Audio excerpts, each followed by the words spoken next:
In this video, we are going to study about distribution of drug. जैसे ही drug हमारी systemic circulation में जाती है तो वो हमारी डिस्ट्रीब्यूट हो जाती है टू अदर टिश्यूज। इसमें क्या होता है, हमारे क्रॉस करना पड़ते हैं उस ड्रग को कुछ barriers before reaching the site of action. Absorption की तरह डिस्ट्रीब्यूशन में भी हमारे कुछ प्रोसेसेस इन्वॉल्व होते हैं, जैसे कि फिल्ट्रेशन, डिफ्यूजन और स्पेशलाइज ट्रांसपोर्ट। कुछ फैक्टर्स होते हैं जो डिटरमाइन करते हैं द रेट ऑफ डिस्ट्रीब्यूशन। इसमें आता है हमारा lipid solubility, ionization, blood flow and binding to plasma protein and cellular protein.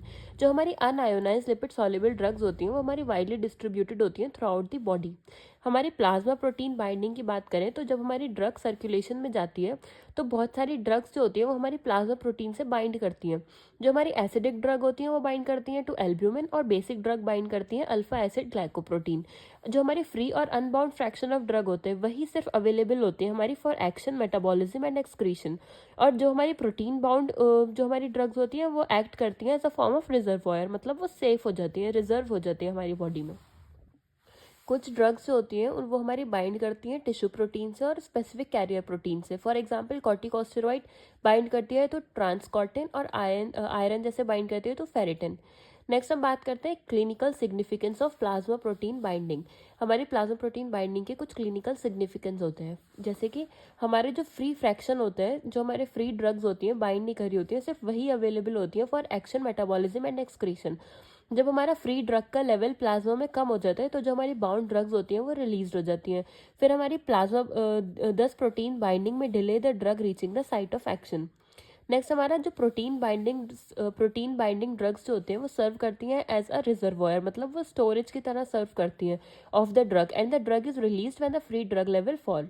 Next हमारा जो प्रोटीन बाइंडिंग होती है वो हमारे प्रोलॉन्ग करती है हाफ लाइफ को, और हमारा duration of action of drug को प्रोलॉन्ग करती है, because the bound form is protected from metabolism and excretion. जो बहुत सारी ड्रग्स होती हैं वो हमारी compete करती हैं for the same binding site.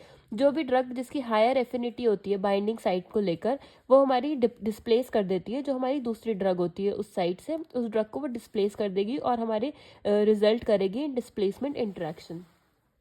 अब अगर हमारा रिपीटेड एडमिनिस्ट्रेशन है किसी भी ड्रग का तो प्रोटीन बाइंडिंग साइट जो होती है वो हमारी सैचुरेटेड हो जाती है, और thereafter more and more drug will remain in free form. उससे क्या होगा, हमारी ज़्यादा से ज़्यादा ड्रग हमारी फ्री फॉर्म में ही रहेगी क्योंकि वो सैचुरेटेड हो जाएंगी। अब हमारे क्रोनिक रीनल फेलियर या फिर क्रोनिक लिवर डिजीज़ है जैसे, तो इससे क्या होगा, हमारा हाइपो एल्ब्यूमिनेमिया हो जाएगा, जिससे क्या होगा, हमारे प्रोटीन बाइंडिंग जो ड्रग्स की होगी वो रिड्यूस हो जाएगी और उसकी वजह से हमारा फ्री ड्रग का लेवल इंक्रीज हो जाएगा। प्रेगनेंसी में क्या होता है, हमारा इंक्रीज हो जाता है थायरॉक्सिन इंड्यूसिंग प्रोटीन लेवल, जिसकी वजह से हमारे रिड्यूस्ड फ्री थायरॉक्सिन लेवल कम हो जाएगा हमारा।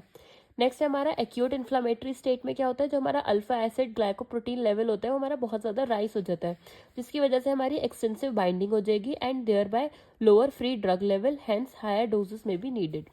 नेक्स्ट हम बात करते हैं टिश्यू बाइंडिंग की। कुछ जो ड्रग्स होती हैं हमारी वो बाउंड करती हैं to certain tissues constituents because of special affinity for them, जैसे कि एडिपोज टिश्यू से बाइंड करती है हमारी बेंजोडायजेपाइन या फिर थायोपेंटोन सोडियम। टिश्यू बाइंडिंग से क्या होता है, हमारा डिले हो जाता है elimination and thus prolong duration of action of drug. For example lipid soluble drugs जो होते हैं वो बाउंड करती हैं to adipose tissue. Tissue binding also serves as reservoir of the drug. Next हम बात करते हैं रीडिस्ट्रीब्यूशन की। जब हमारे हाईली लिपिड सॉल्युबल ड्रग्स होते हैं, जब हम इंट्रावेनसली और इनहेलेशन के थ्रू हम देते हैं तो हमारी रैपिडली डिस्ट्रीब्यूट हो जाती है into highly perfused tissue like brain, heart and kidney. लेकिन जैसे ही वो हमारी रीडिस्ट्रीब्यूट होती हैं to less muscular structure like muscle fat, उससे क्या होता है, हमारा उनका एक्शन जो होता है वो टर्मिनेट हो जाता है उन ड्रग्स का। For example intravenous anaesthetic thiopental sodium which induces anaesthesia in 10 to 20 seconds, but the effect ceases in 5 to 15 minutes due to redistribution. Next हम बात करते हैं प्लेसेंटल बैरियर की। जो हमारी लिपिड सॉल्युबल अनआयोनाइज्ड ड्रग्स होती है वो हमारी रेडिली क्रॉस करती हैं प्लेसेंटा को, जबकि जो हमारी लिपिड इनसॉल्युबल ड्रग्स होती हैं वो हमारी प्लेसेंटा को बहुत ही कम एक्सटेंट तक क्रॉस करती हैं। तो जो ड्रग्स होती हैं taken by the mother can cause several unwanted effects to fetus. अगर हमारी कोई मदर हमारी कोई ड्रग ले रही है तो वो हमारे फीटस को अनवांटेड इफेक्ट्स प्रोड्यूस कर सकती है। जो हमारी लिपिड सॉल्युबल ड्रग्स होती हैं विद हाई मॉलिक्यूलर वेट, जिसका 200 to 500 मॉलिक्यूलर वेट हो सकता है, वो हमारी इजीली क्रॉस कर सकती है प्लेसेंटा को। और जबकि जो जिनका हमारा लार्जर मॉलिक्यूलर साइज होता है मोर देन 1000, वो हमारी हार्डली क्रॉस करती हैं प्लेसेंटा को। उसमें हमारे ट्रांसपोर्टर की ज़रूरत होती है इनको क्रॉस करने के लिए प्लेसेंटा को।